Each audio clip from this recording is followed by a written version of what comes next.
By default, the Bebop drone is in video mode. In this mode, the drone starts to record video as soon as it starts to fly. And it records in 1080p at 30 images a second.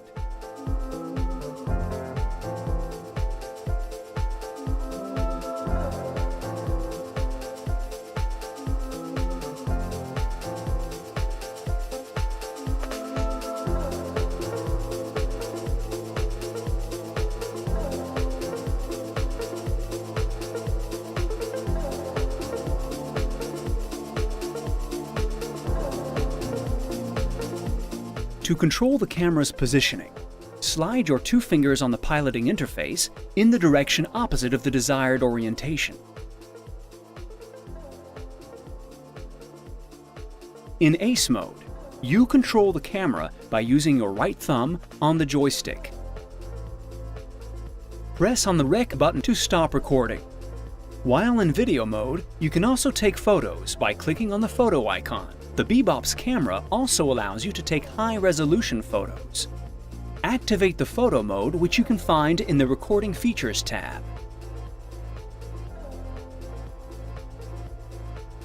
The images captured in high resolution are in fisheye format. In order to fine-tune the color balance, go into the menu settings and go to Image Parameters. To increase or reduce the exposure of your videos or photos, slide the cursor situated on the vertical bar to the left. At the end of the recording, you will find your photos in the device's internal memory storage. For this, go into the contextual menu of the application FreeFlight and click on Internal Memory. Select the videos you wish to keep and click on Transfer to add them to the gallery.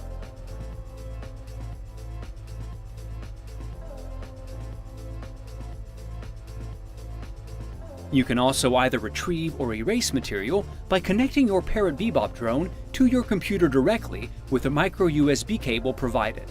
To perform this operation, the Parrot Bebop drone's battery must be installed and the drone must be turned on.